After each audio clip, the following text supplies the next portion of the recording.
So today we are back. The question in hand is something that has been asked by many people on many different YouTube channels, as I've seen it, to many so-called teachers or speakers on the channels. So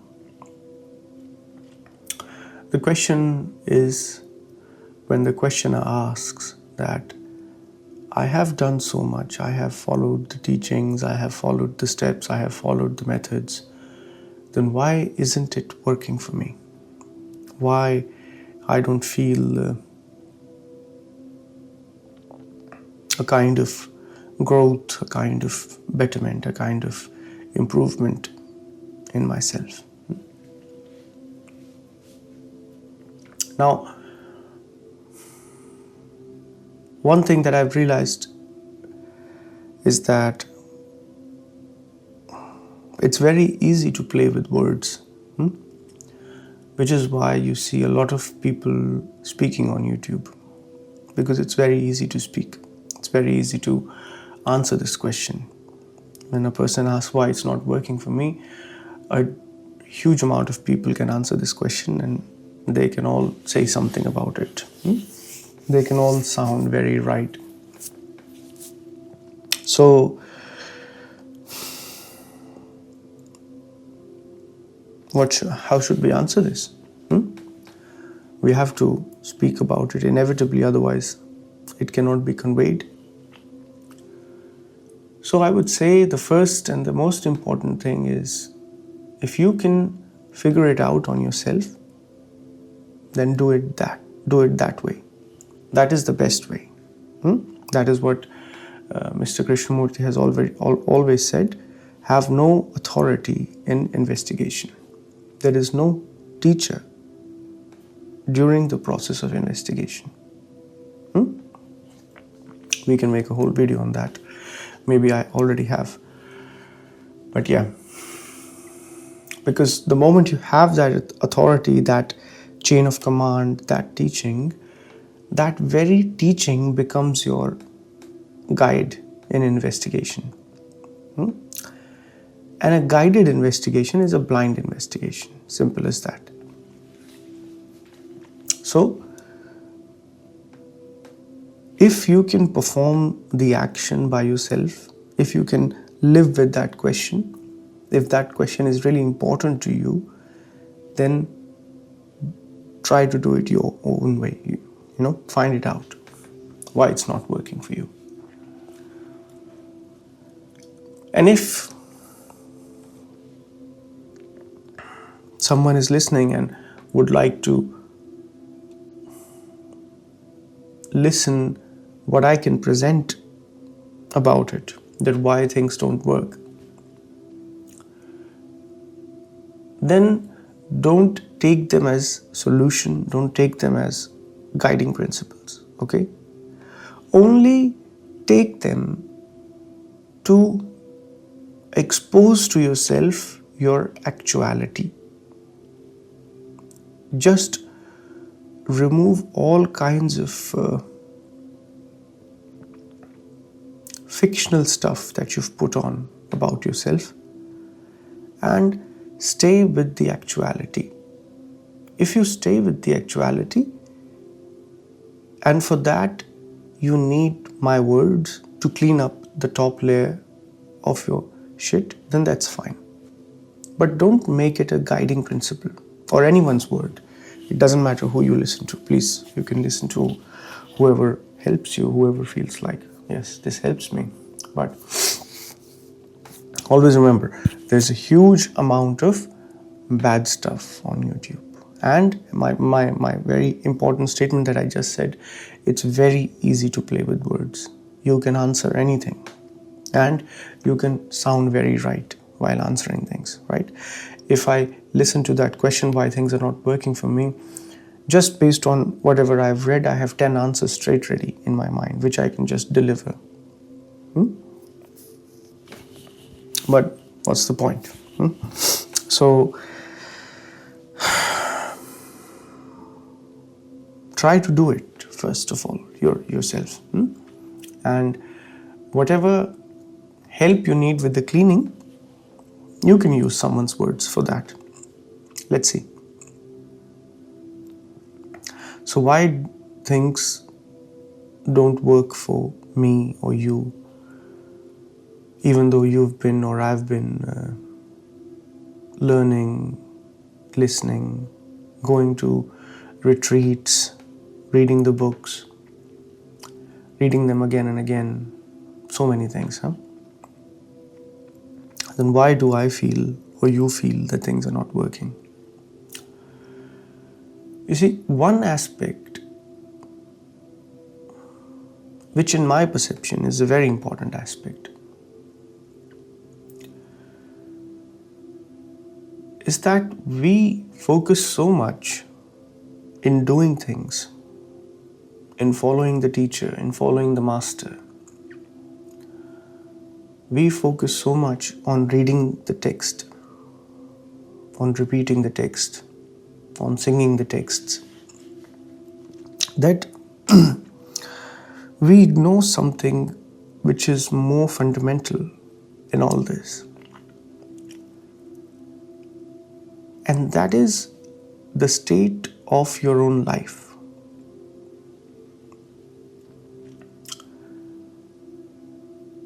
If all of this investigation is something apart from your life, that you do maybe in the morning, in the evening, right?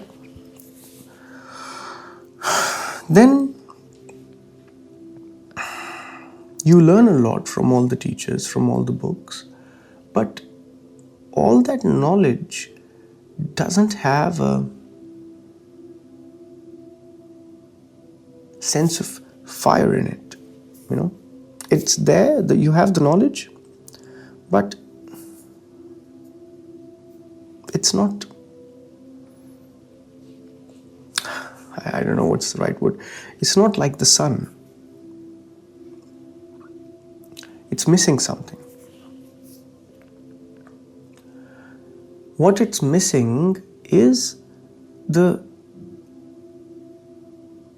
acknowledgement from your daily living life. Whatever you learn from the teacher, from the book, from whoever,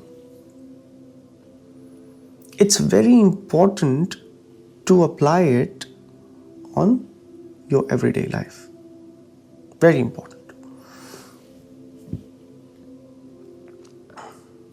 When you apply it on everyday life, then you start to learn about your life. Okay? When you start to learn about your life, you uncover the reality or the state in which your daily life is. Okay? When you uncover the reality or the situation of your daily living, then you ask the right question, should I do something about it? Okay? One person could say, it looks very fine, I'm totally okay, and I don't want to do anything about it. Okay? That's one way. Very well. Another way is someone could say, yes, I see the reality of my life and now I should do something about it. Okay? So the difference comes here when I don't apply my learnings to my daily life. My learnings don't have a sense of ignition, a sense of fire in them. They are there, but they feel like someone else's learning that I have memorized. Okay? The moment I apply them on my life, whatever you have read, whoever, okay, you don't just see what this person has suggested you about your life, but you also start to see other things about your life. And then all of that you saw helps you to see even more. Right? So, all that perception about the reality of your life gives you a sense of passion to live a different way. Okay? If you just learn and learn and learn and learn, then you can keep learning for a long time, but you wouldn't see its impact on your daily living. Okay? And that is because you would never question the state from which you're living. You would question a lot of other things. Or even if you would question it, you wouldn't act on it with a ferocity, with an intensity. So, when you see the actuality of how you live, when you see the very essence of how you live, that very perception, you can use the word inspire if you want to, that very perception makes you act on it, makes you want to do something about it. I think I'm a very nice person, and I have learned these scriptures, these texts, these philosophies and everything, this physics, this mathematics, this chemistry. But then I start to look at my life as well, and I see some other things about my life which are not so nice, which I didn't know about, that these things exist. That very perception makes me question myself even more. When I see how I am shit or bad or weak in a few places of my life, in a few parts of my life, that reduces my trust in myself. Okay? Now, some people can take it a very negative way, the inspirational speakers and everything, have confidence in yourself and everything. But no, we will take this in a very nice way, because the only reason I would look at myself is if I would doubt myself. If I'm totally confident that yes, everything about me is fine, then I would have no reason to look at myself. The moment I see some things are fishy about me, I start to be cautious about myself. No. It's not just the world who is trying to do something bad for me. It's not just the world who is trying to be very clever against me. There are a few things about myself, in me, which are trying to do something harmful for me. The moment you see that, that very perception makes you cautious about yourself. From next time, you start to double check your decisions. You're like, no, I know I can do some kind of blunders. Let me recheck. Let me double phrase. So, this loss of confidence in yourself, which makes you look at yourself, is a good thing. That's what I'm calling a good thing, because you're checking yourself. Then you don't enter into blind confidence because you stand on facts. You know which part of you is actually good and which part is fishy, which part is just words.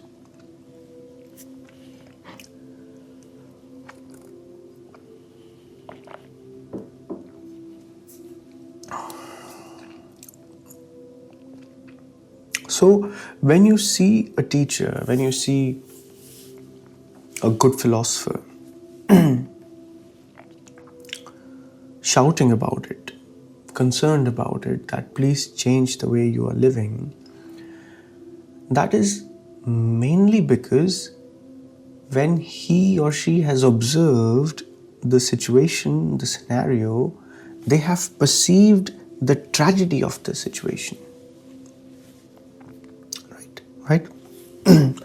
They first saw the tragedy in themselves, and that's why they chose to change themselves in whatever way. And then they requested other people to see the same thing.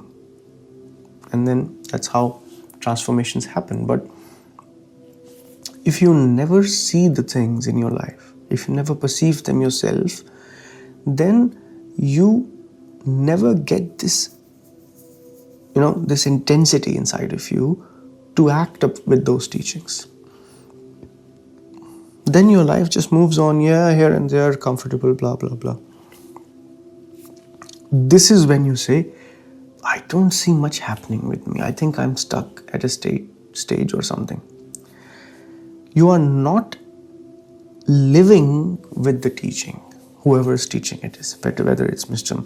Maharishi's teaching, which anyone's teaching. You are not living with the teaching, because the moment you live with the teaching, you start exposing your own life. And some people are scared of it. Some people are lazy about it.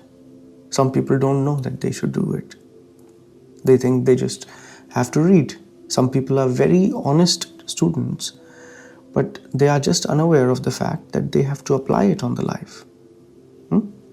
So, at every aspect of life, the teachings must be applied. The teachings are just helping you to look at yourself. That's all. Okay? The learning will happen by you, because the teaching also is received in a dead form. When you receive a teaching, you receive it as a form of memory. Someone tells you something, it gets stored in your brain. Someone tells you you're not a nice person, whatever. It's stored in your brain. Now, until you don't act on it, until you don't question it, that, hey, maybe I should check what that person said, that teaching is not going to do anything. Right? So, a lot of people are very angry with, for example, with Krishnamurti when he says that no teacher is needed. Okay, they attack him a lot. They said yes, but he himself had a lot of teachers and everything, but he refuses to have teachers.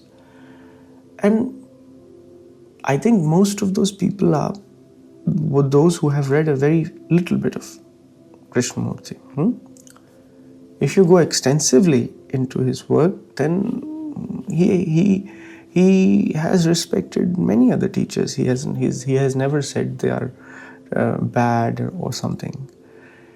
The only reason he focuses on having no authority, and this is what people haven't read correctly who criticize him, is that in investigation you shouldn't have a pre-conclusion about what you're investigating.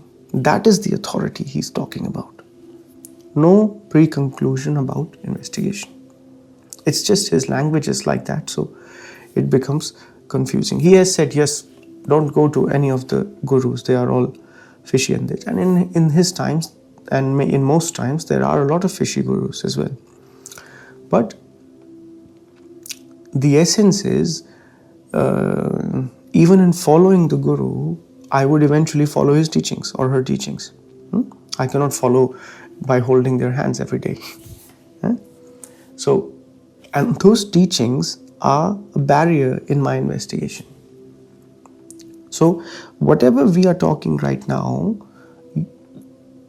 the only function that our talk or this discussion is to inspire you to look at yourself, and that's it.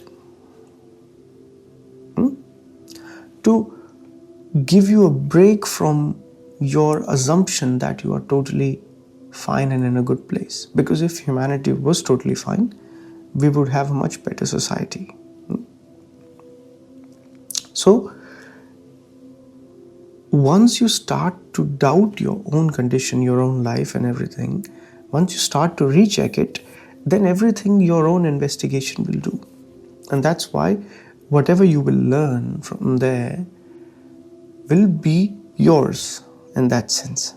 Because it might feel same to something someone has said, but still you have discovered it yourself. This is the core difference between meditation and science. In science, you can use someone's work that has been performed before and work on top of it. That's how science grows, which is totally fine. You double check things and everything. In meditation, this is a very central problem. And I'm not trying to play with you, I'm not trying to trick with you in any way. Many people could say that. In meditation, previous work become a hindrance in the process of observation. Okay?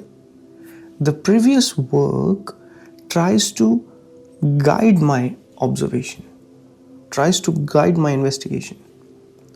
And when investigation and observation has a guide, it's not free. And when it's not free, it only discovers what is included in that guide. It gets a limit on it. So, eventually, every person's investigation is unique. If someone is actually investigating, all these teachers and everybody is just trying to inspire you to start the investigation by saying all that. Many claim, of course, they are doing way more than that. And again, as I've said, it's very easy to play with words, right? You can call right now that I'm playing with words or someone else is playing with words. But the main thing is, the only way you can test who is playing with words is by investigating it yourself. So, investigate it yourself. Doesn't matter whose teachings you are following, who are you listening to. If you're listening to our channel, then whatever we've said before, apply it in your life. See the factuality of your life, see the actuality of your life. That very perception will make you do something about life. When you will do something about life, then life will change. And as your state of living will change, you will see things are changing. Then you wouldn't complain why these teachings are not working for me, why that is not working for me, why I'm stuck in this state, I'm not having any progress or anything. No, all this is lack of application. Apply it rigorously every day in your life, whatever you've learned from whoever you've learned. The moment you will apply it, first of all, you will straight away see if the person was lying or not. Because if the results don't come as suggested, then the person maybe was just making stuff up. And second is, you will get the chance to doubt yourself, to investigate yourself again and again. And that would take you wherever it's supposed to go. Don't bound the investigation. Don't presuppose the investigation. Okay? Let the investigation do its job. And that is why things will change. And all of these words, again, I don't like to use these words, but they are very easy to use because everyone understands them. Otherwise, I would never say things will change and blah, blah, because these words are all so much against the essence of meditation, which is like to go away from time. And all these words that we use are fully dipped in time. But we cannot do anything about it right now. So let's not overcomplicate stuff. Apply it. Okay? Apply it. The more you apply it in your daily life, not just in 2 hours in the morning, 2 hours in the evening, every day, in every aspect of your life. When you go to work, apply there in work. See what you learn from there about yourself. When you go home, apply it there. When you go to play with your friends, when you go to party with your friends, when you go to a wedding, when you do anything, apply. And learn. Know what you really are, know where you actually stand. So this is what we would